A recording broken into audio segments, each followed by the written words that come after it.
In this video, we're going to show some of the basic steps in changing the transmission fluid and filter in a 2007 Chevy Cobalt with a 2.2 liter Ecotec engine, obviously an automatic transmission.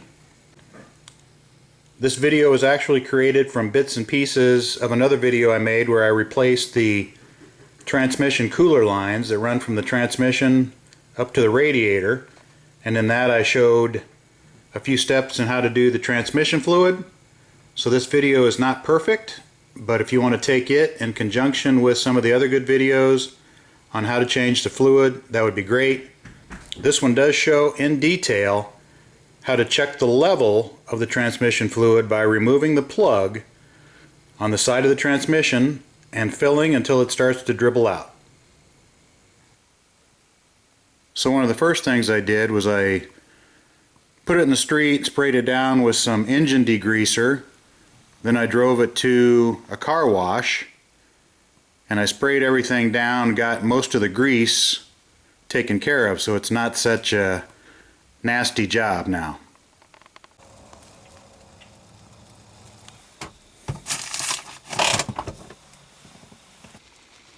I've got the car up in the air now, jack stands, jack, wheel chocks on the other side. Just wanted to show you where that drain plug is on the transmission in case you want to. Right now the front of the car is up a little bit higher than the rear, so it's not perfectly level, but to be honest, it'd be close enough. If you want to go ahead and jack the back up a little bit, but be careful because then all your wheels will be off the ground. But if you want to get it perfectly level and take that plug out, you know, have at it. But I'm just happy that it's coming out of the plug at all. So we're underneath the car. This is the passenger side wheel right here. Just come on over. You see the oil drain plug right there. And then right beside that, you've got your transmission. You can see the transmission pan. And then right up here is that plug. That's an 11 millimeter. Probably should get yourself a 6-point on there. Mine came out really easy, but you don't want to strip it. Don't get too crazy tightening it either. But that's where it's at. Now again, with this thing on flat ground, you would take that plug out and pour transmission fluid in up top until it started dribbling out. Then come down here and install that plug, and your level is set.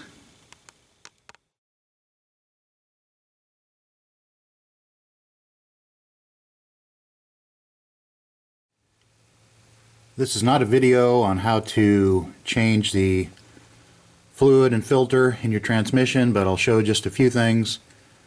I dropped the pan on this bad boy, pulled the filter off of there, you wiggle it, pulls out, there's no bolt connecting it, and of course it glugs a little bit of fluid when you pop it loose, and then the filter is going to be full of maybe a cup of stuff that you'll have to dump into a pan. But then, like anything, you'd want to clean your gasket surfaces, clean your pan, clean the magnet off, all that kind of stuff, and then put it back up there. The kind of gasket you want to use is the one with the steel inserts so that you can't over tighten it and smash the gasket. That's the more expensive gasket. Other than that, the reason I like to do this is because I can clean out the pan. I can see if there's any big chunks in there which would indicate a bad problem. I can clean off the magnets. I can smell the fluid. But again, there's a lot of good videos out there on how to change this fluid and gasket. But the only thing I would add is that one of them, I think they just measured like how much came out and they put that much back in. And another one, he just said, well, I read that you should put in 7 quarts. So he just put in 7 quarts, but that's not the way to do it. Most likely your replacement transmission filter will come with a gasket and also the seal that goes up there in the neck of that filter. You need to get up there with a seal puller, carefully pry that thing out. Then once you get the old one out, lubricate the new one, Find yourself a socket that's the right size of that new one and gently tap it in there, making sure you tap it in evenly.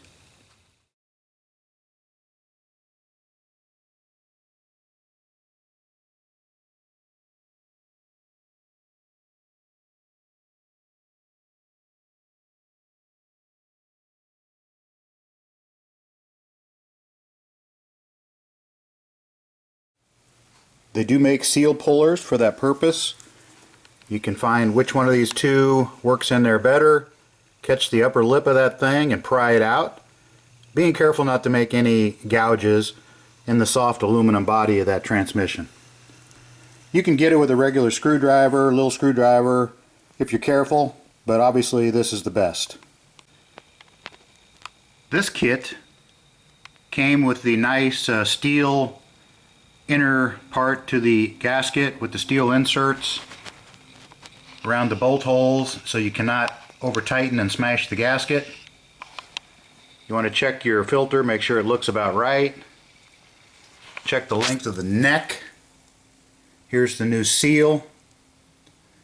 A 27mm socket was about the right size for that for me. But this is a good kit. It was fairly cheap, but came with the high quality gasket and everything you need for the job. Here's the pan after removal. It's pretty clean inside there. I haven't done anything yet. No chunks, so that's good. The transmission fluid smelt good. Obviously there's a slight coating there. This is your magnet. That magnet's going to be coated with little tiny metal powder. So you want to get that clean. Then we'll remove that gasket, clean up the pan, make sure it's nice and flat, and then we'll get ready for reinstallation. I always use kind of a big snow saucer sled, and then I put my pan inside of it. That way, you know, you're going to get some drips that don't hit the pan, but I can measure what's in that pan, and I know that's about how much I'll start with on the refill, and then wait to see how much it takes before it starts dripping out that little 11mm plug on the side of the transmission. These factory gaskets do have that metal inside. Actually in here there's metal, and then on here there's a metal washer, and that keeps you from over tightening it. And actually these gaskets, as long as they look in good shape and you weren't having trouble with leaks before, they are reusable. I think a new one by itself costs about 40 bucks, so they're not cheap. But with that kit, it did come with a high quality one very similar to a factory at a fairly cheap price. You want to kind of remember where that magnet is. In some cases, or usually, they are movable. In this case, they kind of showed those indicators there on the pan, so it was in that area. Just kind of remember that. In this case, I've looked at this gasket. Again, this is a high quality factory one with really nice steel inserts. It's adhered to the pan. I'm going to check it over real careful, and if it looks good, I'm going to reuse it, because I had no issues with leaking prior to this, and it looks to be even better than the high quality replacement one that I got with the filter package. You can see here on the pan that at one time somebody was doing some whoop-de-doos, and obviously the pan came down and hit the street, and we sustained some damage there. So that's bent up a little bit. Again, it was not leaking, so I'm going to do my best to straighten this out. Obviously you could buy a new pan if that's what turns you on, but I think I can straighten this out and save it. We'll start with just prying that up, then using pliers and various things, and then probably tapping it with a hammer on a flat surface eventually. So it took just a little gentle persuasion, a little patience. Got that bent out, bent flat. You know, no big char marks in there along the gasket sealing surface, so everything looks nice and straight. So I think it's good. Everything looks really good. I think I'm just going to put a very light coating of Permatex RTV right in this area. The rest of this is stuck on to the pan pretty good. Special formula for thermostat housings, but it'll work. So I've got that seal puller in there, and I tried to hook in above it. Couldn't grab it real well, so just started kind of digging into the side. I'd rather dig into the side of this seal. Just kind of work your way around. Eventually it'll start moving. This one's starting to come out, so just a few more pries and it'll pop right out. So there she is. She came on off. And up in here, you just want to make sure that you didn't gouge anything real bad. We're going to tap that new one in using that socket. Put a little lube on it first, tap it in there, make sure it's seated. Put the filter back in, screw the pan back on, we'll be ready to go. If you feel any kind of a gouge in there, you can get some just real mild sandpaper, like maybe some 220 or 400, and just lightly sand on that little area. I went up in there with some 400 grit with my finger, just lightly buffed out kind of the rough spots on a couple of nicks. So that's taken care of. Now I'm going to go around with a scraper, clean this mating surface, then wash it down with some acetone, and then we'll reinstall that filter. Got to put the filter in first, and then we'll put the pan on. I'm in a really awkward position here, but using the socket, that's a great idea. But at the end of the day, I just used a big ball-peen hammer that was a little bit bigger than the diameter of the seal, and then just lightly tapped it. Once I got it, most of the way in there, then I got myself a smaller ball-peen hammer, and then just worked my way around, and you can eventually hear the tone change once it's all the way seated. Now just lube this up a little bit with some tranny fluid, pop the filter in there, it just sticks in there, and then we'll put the pan back on. I've got that filter in there. Again, lube the neck and the gasket up in there, and then wiggle it, get it on as straight as you can, but you might have to tap it a little bit. When it goes in, you'll know the neck pretty much disappears up in there, and it feels nice and solid when you tap on it right in here. Little 1/4-inch drive torque wrench. Got the pan reinstalled and those bolts all torqued down. I'm not going to say what I torqued them to, but it's not much. They do get tight. Again, there's those metal inserts in there. Custom paint job there on where it was scraped up. Not sure how this thing didn't bang up a bunch of other stuff. Maybe it did. So I've got a 5-quart jug full of transmission fluid all the way to the top. Maybe just a little bit left in this pan, and then a little bit over here. So definitely we can go in with 5 to 6 quarts as the initial fill, pull that plug, and go from there. Now the place where you add the transmission fluid is down in here. I can just barely see it, but it's basically straight down from there.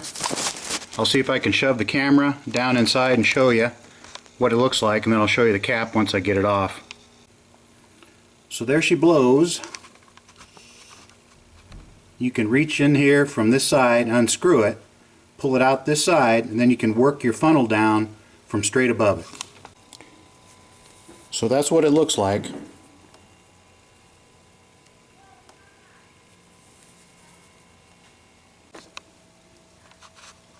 And now with that cap removed, you can squeeze a funnel in from up above, fill her up. You can make other funnels work, but I like this one.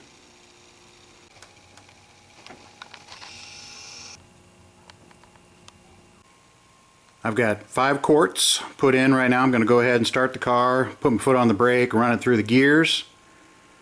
Then take that plug out and we'll continue filling it. Check your owner's manual. This car takes Dextron 6. After you've got 4 or 5 quarts in there, you want to look under here and just make sure you're not dripping. You didn't have some kind of a gasket failure or something like that. Here's the transmission pan. There's that plug. It's 11 millimeter. I'm going to take that out, put a drip pan underneath it, and we'll start adding until it starts dribbling out. So there's what it looks like. Almost looks like it's got a magnet on the end of it, kind of like a oil drain plug. It goes right in that hole up there. So I'll start filling.